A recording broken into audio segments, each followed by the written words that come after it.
All right. Well, Miss Obehi, it's such an honor to be with you at this early morning. It's still in the 9 a.m. time frame for me, but it's such an honor to be with you as well as with the other authors. I don't know that I'll have much more to share because everyone is basically covered. Enormous, instantaneous.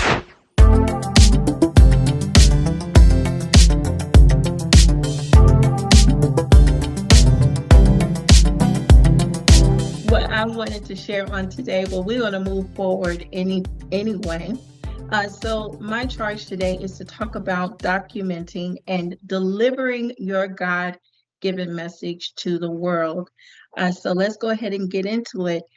Just a little bit about me. My name is Teresa Page. I do live here in the southeast portion of the United States. Originally, I was raised in the state of North Carolina by my parents, as well as educated in the state of North Carolina with my bachelor's, my master's. And I was also able to get a graduate certificate most recently. So, Are you an entrepreneur struggling to stand out in a crowded market? Your secret weapon is your story. Discover how to make your competition irrelevant by owning your story. Want to learn more? Check out our signature program, Own Your Story, a 5-week training to reshape your narrative. The link is what you see on your screen, academy.aclasses.org/story. Now back to the conversation. really excited about that. I have spent the last 20 years in the public as well as the private education space, also with the federal government. But what I'm really most passionate about and what I've been passionate about within those 20 years is being able to help others be able to learn a little bit more about themselves and find value in themselves, whether it's through personal, professional, or leadership development. So that's why I'm really excited about my assignment with Teresa K. Page LLC. This is my opportunity to create a brand new experience, a brand new career for myself as an author, a speaker, a coach, and a mentor. And so what I'm really passionate about is being able to help women, professional women, to renew their leadership mindset with fresh fire and with fresh purpose. And so I do that with leadership development conferences, my coaching and mentorship, motivational speaking, as well as My Journey to Wholeness, my book series that's titled My Journey to Wholeness. So my vision is to be able to partner with organizations that really champion women's upward mobility within our communities or in our marketplaces. But my goal is really to be able to help women to re-energize the leader within. And I use faith principles. I am faith-based in nature. So I do use faith-based principles as well as practical resources to do that. And my goal is to be able to help women to realize those unfulfilled dreams or those unfulfilled goals that they may have left on the table and to make those a priority, as well as to help women to be committed to influence our next generation of 21st century leaders. So for our discussion today, for the next few moments, we're going to discuss the importance of knowing your own greatness before putting your ready pen to paper. We're also going to talk about how your book affects change in your assigned sphere of influence in industry. We're going to talk about the importance of leaving a legacy to impact the next generation of readers and leaders. And we'll also talk about and wrap up with maximizing the power of your book by creating additional mediums and other forms, other new streams of wealth. All right, so let's get into it. So one of the things, and I really have enjoyed some of the other readers because you all have touched on so many different things about what's existing in our current culture, whether it's decolonization or understanding what's going on, whether on your side of the world or either on mine. But what I'm finding is that we are living in a time where technology has enabled the global family or the global citizenship to say whatever it is that they want to say from a variety of mediums for public consumption. And while I do believe that every last one of us come to the earth with a particular message for a particular people, for a particular territory, we're also living in an age where there's all manners of either misinformation, disinformation, violence, vulgarity, trauma, oppression, abuse, and the like. And these things are being spewed into our atmosphere. And not only are they being spewed into our atmosphere, but they're also encouraged. And so on the other side, Mr. Obehi mentioned this earlier in this experience, that he was talking about understanding that there are actually mandates to ban books. And in my country, we are definitely experiencing that, where it's being legislated and it's being mandated for certain books to be banned, whether it's in our schools or whether it's in our libraries, to either hide or even to whitewash various histories. So as a people, I'm wondering what's really going on with us. And I would really say that as a people, it appears that we are losing our way. So what is our job as 21st century writers and authors? What I do believe that as 21st century writers and authors, before we can take our ready pens to paper, it is important that we know who we are so we could be convinced of our own greatness. And it's also important that we figure out a way to be well in our spirit, our soul, and our body, so that we are careful not to project or to impose our pain or even our trauma upon our readers and leave them in the dark. We also have to understand and know our message that we are to convey through books. We have to understand that this is not a choice. Those of us who are writers, this is not a choice, but it is a divine mandate. And we also have to know that our work is not a hobby, but it is an express demonstration of love to those that choose the best in the light of our words. And we also have to know that our work will contribute to the intelligence of our readers, whether that's in the spectrum of fact or in the spectrum of comprehension or in the spectrum of enlightenment. And we also have to know that our assigned domain we have to know what our assigned domain of influence is, so that we are positioned to always be able to affect change and change the trajectory of our readers' lives. So for the next few moments, I want to be able to take a little bit of time to remind you of your greatness. Now, I know that you woke up this morning, you were feeling fine, feeling fly. That's all right. But I just want to be able to remind you and shine a light on just how great you are. Now, you're probably saying, well, Teresa, we really just came here to talk about the power of the book. That's fine. But I do believe that this is really important for us in order for us to be able to affect change in the way that we need to. So the reason why I feel that this is really important, because we are going to take some time to talk about your greatness, but why this is important for us as writers and as authors, we must understand that our written work can only be as we are, nothing more and nothing less. I can't tell you how many times I often have one-on-ones with different other leaders or other entrepreneurs or other fellow writers, that when they meet with me, most of the time at the conclusion of our conversation is that they'll say, well, Teresa, it was wonderful to meet you because you are exactly who you have presented yourself to be.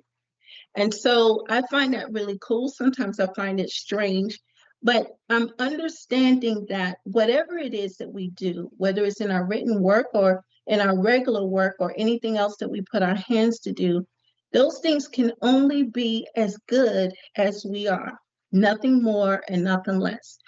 We also have to understand that as writers and authors, that our written work is the personification of our personal life's mission, our visions, as well as our core values. And that our written work is the express image of what it is that we really believe about ourselves.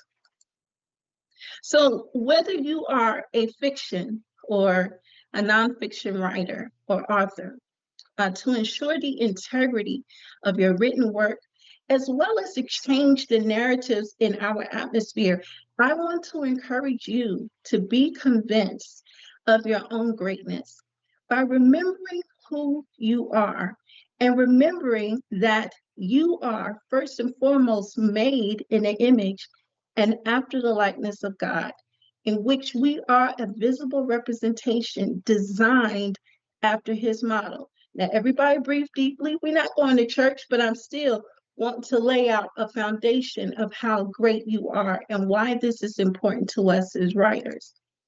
So, because you are made in the image and in the likeness of God, you are so perfectly engineered, so beautiful, just like the young lady just talked about, the young girl who wanted the blue eyes. She didn't realize that would be a terrible sight, but that she was already beautiful. So, knowing that we're made in the image and likeness of God, we also have to know that we are perfectly engineered, whether it's with speech and with distinct features as well as genetic qualities that enable us to perceive sound and equilibrium, that enables us to perceive taste, whether it's salty, sweet, sour, or savory, that allows us to perceive colors, vision, details, as well as motion, and to perceive our endurance, wherein our bones are stronger than steel, or the fact that we are able to translate information for all of our human activity at high level speeds as high as 250 miles per hour. Or that we perceive through touch, that through touch it enables us to interact, to have well-being, and to make sound decisions. And the fact that we're also capable of being able to perceive over 1 trillion cents. This is how distinctly and wonderfully we are engineered. But I also want you to know that being so carefully designed, you are also a living soul through and by the breath of life. Now, in this breath of life, you possess 5 degrees of leadership, which is to have dominion, which is supreme authority, to subdue, which is to be able to conquer, to bring into subjection, or to vanquish, or to gain mastery, or to multiply, which is to increase, to make greater, to make larger, to make more intense, and to be fruitful, which is to produce abundantly, as well as to replenish, whether you're filling our world with more children, beautiful children, or if you're just learning how to faithfully reproduce the original of whatever it is that you're working on. Now, in that same breath, you also possess 3 levels of intelligence, such as knowledge, which is basically learned information, those things that are factual, those things that are expertise or concepts or precepts or perspectives. And we also have the intelligence of understanding, which is the ability to comprehend that which we have learned or that which we have experienced. And finally, we're also, which is the highest level, we also have the intelligence of wisdom, which is our ability to take what we have learned, what we have understood, and use it in a complex way to create something brand new, something spectacular, something that is witty, or something that is enlightened. And so all of this wonderfulness is these leadership abilities, as well as these levels of intelligence, they are downloaded into our framework so that we as writers, as well as the human family, that we are able to perform effectively as guardians over this earth. And also so that we have above average brain power, so that we're able to innovate and create solutions to whatever problem that we face. And more so that we can build, that we are able to create, and that we can invent through wisdom. And that we can also establish what it is that we have built with a little bit of understanding. And that we're also able to fill our homes and our chambers with wealth as well as riches through knowledge. And finally, being able to have controlling influence to affect change in our assigned domains of industry without force. So we talked a little bit about how wonderful you are. I hope you're feeling a little bit more great, or that it helped remind you just how amazing that you are. This is important for us as we, especially as we begin to move forward, because I want to talk about this last point a little bit more. The fact that we have controlling influence. That is our secret sauce here in the 21st century, is that controlling influence, which is to be able to affect change without force. So as we move forward, I want us to take a deeper dive into what controlling influence means and how you can affect change in your assigned domain. Now, as 21st century writers and authors, each of us, we do have a domain, or we have a sphere of influence where we are able to operate within with complete authority. So effectively utilizing our today's technology, we are able to distribute our distinct messages as well as our diverse solutions to the challenges that are impacting the primary industries of our culture. And we're able to do that fairly quickly. So for those of you who are in the room, if business is your domain of influence, because most authors, that is a business, they're entrepreneurs, they have created a business around what they do. So if business is your domain of influence, you have the power to affect change so you can help business leaders to resolve major issues that are facing our global businesses today. So what are you writing that will help C-suite leaders to address those issues such as talent or gender inequalities or operational challenges or secure technology challenges or the development of the next generation of leaders or even some of the retirement transition challenges that they're having within their business? If education, for you educators that are out there, if education is your domain of influence, then you have the power to affect change to resolve major issues facing education reform, whether it's in my country or in yours or globally. So what are you writing that's going to help school boards or administrators, educators, parents, as well as students to be able to address matters such as mass educator attrition or fair working wages for our educators or proper funding so that teachers are not having to dig into their own pockets just to provide the resources that are needed in their classrooms for their children to learn? Or what are you writing that's going to address the overall health and the well-being, not just of the children, but of our educators as well? Or how to improve academic performance? Or even what can we do about the growing rage of school violence? What are you writing about that's going to bring relief to this particular domain? Now, if education is your domain of influence, then you have the power to affect change to resolve the essential risk that it takes to captivate audiences.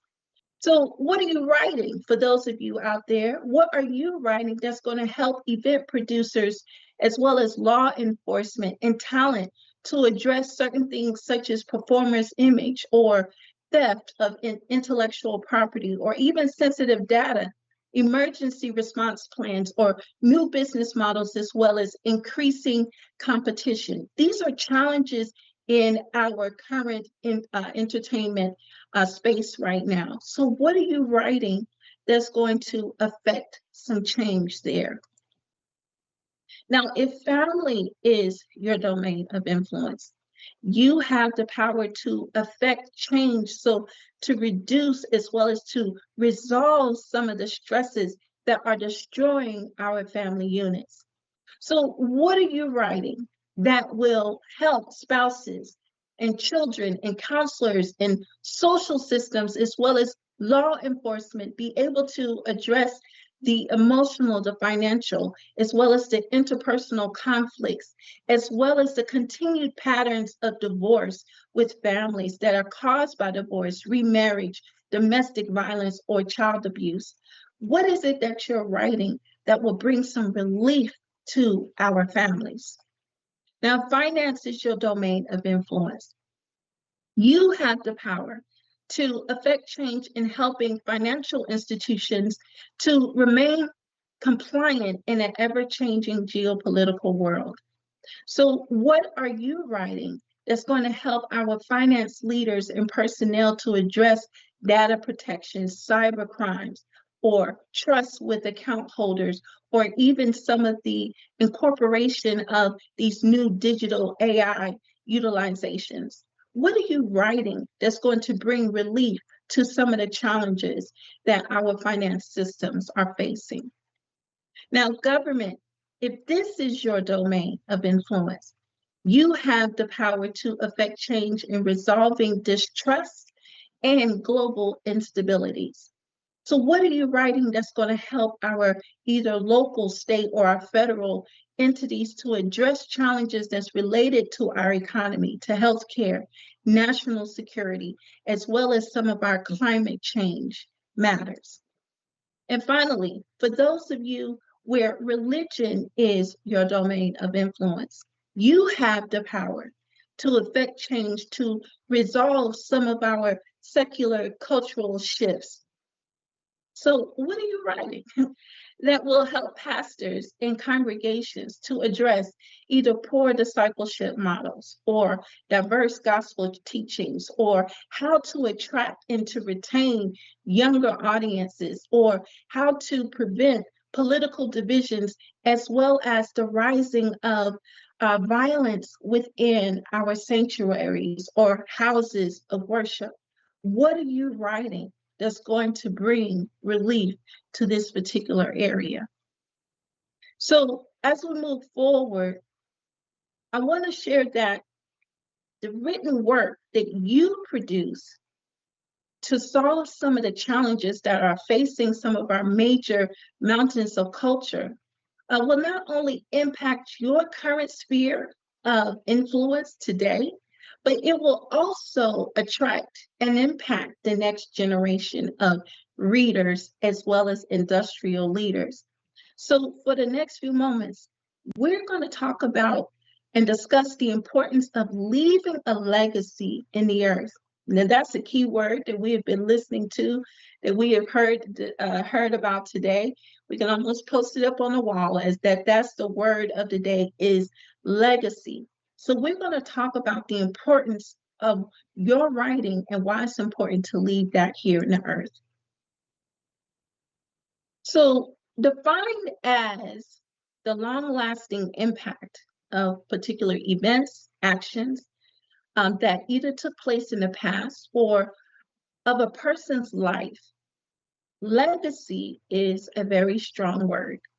Now, I have to be honest, it's not something that I have considered. So I'm middle-aged. I'm not old. I'm not necessarily a spring chicken, but I'm not old just yet. But for whatever reason, legacy has been something that has been sitting on my heart. I'm not exactly sure what has triggered that, but it definitely has formed a particular sense of urgency inside of me so that I can stop dragging my feet with either my editing or my formatting on any of my literary works and just get the work done, get it into the market already.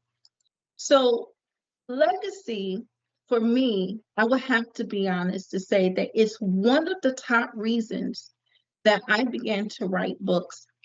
Over the years, I have learned, and I believe I heard Mr. Obehi say this a little earlier, that words are not only creative, but they are eternal and they are alive in spirit. So even though I haven't birthed any children just yet, what I do take comfort in is that the words that I write today, I know that they will be preserved, they will be heard, they will be read 1,000 years from now, way after I'm gone. And they'll be able, because they are spirit, they'll be able to go into places, into regions that I have yet to travel or that I may never see in this lifetime. I have come to learn that my writing will help the future to become with and acquainted with the woman that I was, the woman that I am, and the woman that I've always imagined myself to be, the woman that's fearless and amazing, or living the exact life that I dreamed for myself, or saying the exact words I intended to say. It's going to help the future to become acquainted with that woman that I was, am, and hope to be. Thank you for watching. Are you enjoying the video? Let us know in the comment section. My mission is to help professionals like you to own their story. What would I do for you, you might ask? Well, it helps you make your competition irrelevant. Want to learn more? Check out our signature program, Own Your Story, a 5-week training to reshape your narrative. The link is what you see on your screen, academy.aclasses.org/story. Now back to the conversation. And so I also learned that books are the perfect mode for me. It's the perfect mode and the method for me to leave my gifts in the earth, because what I understand is that the gifts that I am assigned to leave here is not going to be of any use in the world to come. And also I have learned the reason why legacy is one of the top reasons I began to write books is that as social prophets, we as writers and authors are anointed to capture the feeling and the rhythm of our modern culture for the future. So whether we do live, well, I'm above 35, I don't know how about you, but regardless, if we live to be 35, 75, or even 105, life is only a blink. But one of my mentors shared with me many years ago, he said that we are given a lifetime to become everything that we desire to be. So what will your legacy be? Mr. Obehi said it earlier, we get to choose that. So what will your legacy be? How will history know you were even here? How will people feel when they hear your name in the past tense? Mr. Obehi just talked about that, about what it is that we think when we hear the name of Marcus Garvey. So when someone calls the name of Teresa Page or Tanya or someone else that's within our group, what are people going to feel when they hear that name in the past tense? What tangible invention or solution, what theory, what concept, what gift, what action, what achievement will be synonymous with your name? And how will your books add to your readers' intelligence, which is really important? I know I mentioned that earlier today, but that is important. We have a lot of things vying for our mental space and our mental attention. So how are your books going to add to the human being's intelligence? So as you ponder on all of these things, as Mr. Obehi said, you have the power to choose. And I dare even to say to design how you want to be remembered. So as we prepare to wind down our time together, I would like to encourage those of you who either have already published or you're in the process of publishing. I want you to understand that your book is only the beginning. Now you might say, what do you say, Teresa? It's taken me forever to edit and all of these things and to design my cover and to go back and make changes and get all of my dimensions just right. But even if you get those things together and finally your book is available for public consumption, it is only the beginning for our journey, for the next leg in our journey. So in an effort to have that long-lasting and relevant impact that we talked about with legacy, as well as within your sphere of influence, we're going to discuss how you can maximize upon the power of your book by being able to create additional mediums as well as new streams of wealth. So, as I mentioned earlier, your book is only the beginning. So, I want you to imagine with me, suppose you liken your book as a vast body of water. And from that body of water, you have an opportunity to create branches and new streams of wealth. And you could do that by creating new mediums that is surrounding the subject matter of your book for public consumption.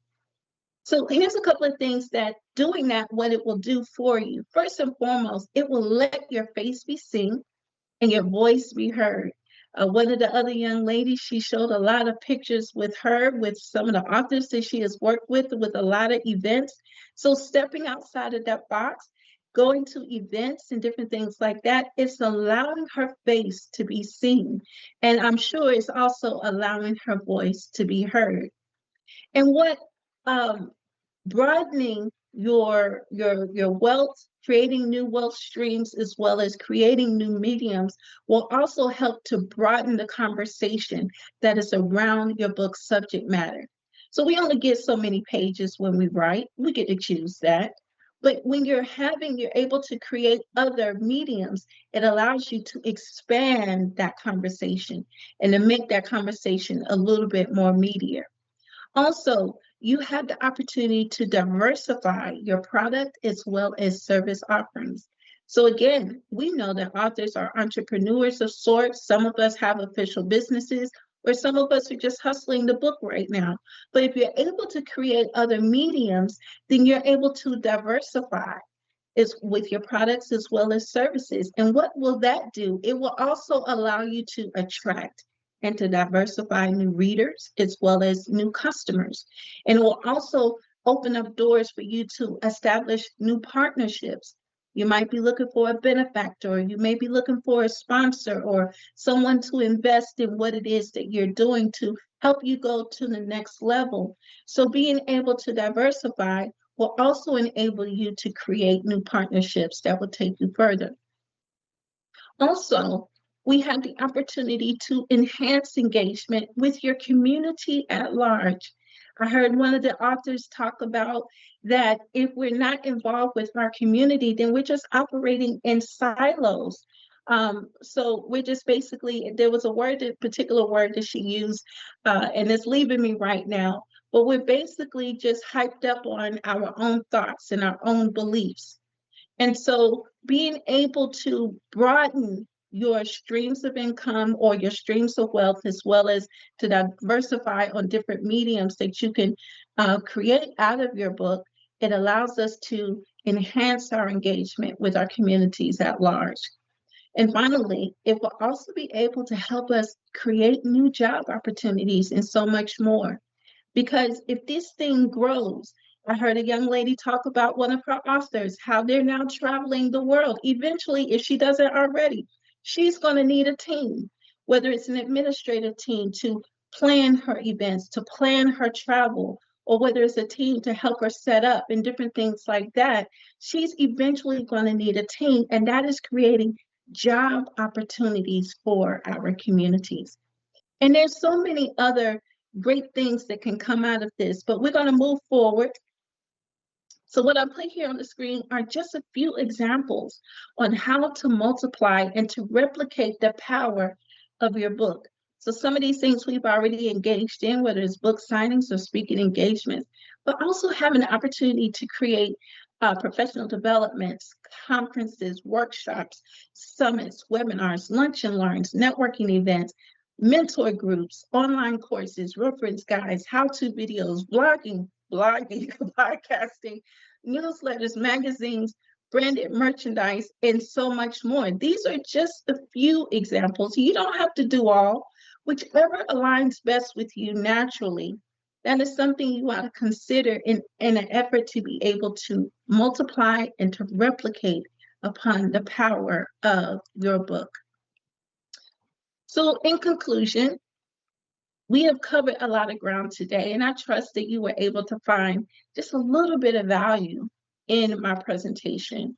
So as we begin to part ways, I want you to remember that before you put your ready pen to paper, I need you to pause in an effort to call to your own memory your personal greatness so that you are not to impose your pain or your trauma onto your readers. And even if you do share your pain and your trauma, don't leave your readers in the dark, but also create a pathway to take them back to the place of light.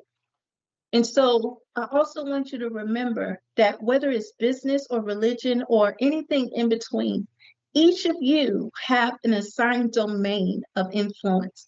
So let your written work be the remedy to relieve the stresses your sphere is facing.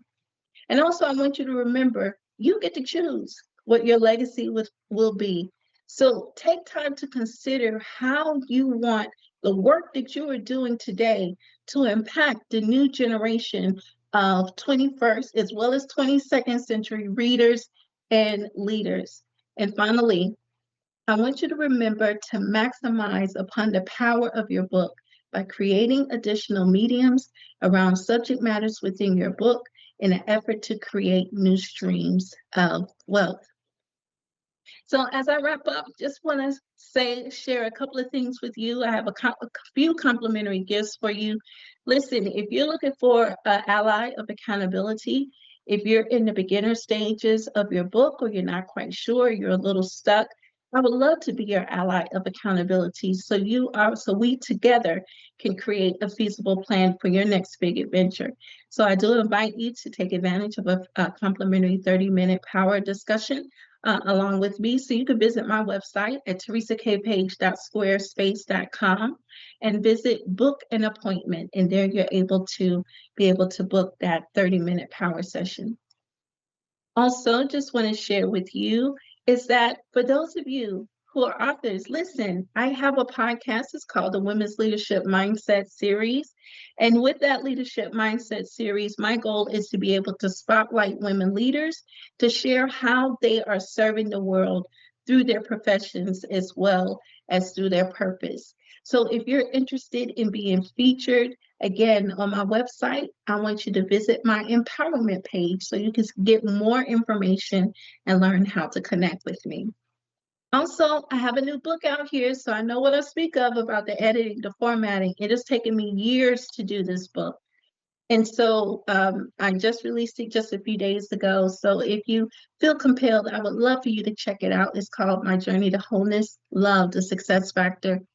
Also with the reference guide workbook. So you can learn more by visiting my author's corner, again, on my website at teresakpage.squarespace.com. Also, let's stay connected. While you're on my website, you're able to subscribe so you can keep in the know and also receive other motivational information. It's also your opportunity to connect with me on LinkedIn, YouTube, as well as Spotify, and also provides a way for you to email me directly. So I want to say thank you so much for your time. Thank you, Mr. Obehi. It's been an honor to spend this time with all of you.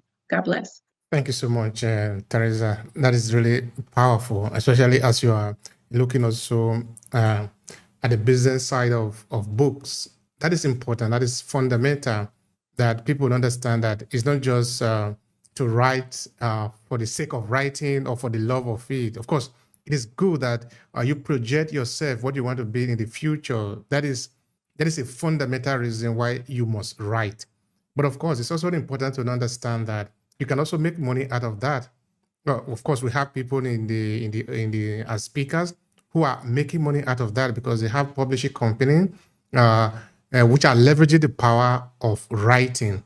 Of course, you don't necessarily need to be a publisher for you to make money from it. So, Teresa, thank you so much for sharing that. There are plethora of ways to be able to leverage the power of writing so that people in Africa or those in the diaspora should understand that we are actually talking of an oil well here by being able to write or being able to own your voice. That is fundamentally important.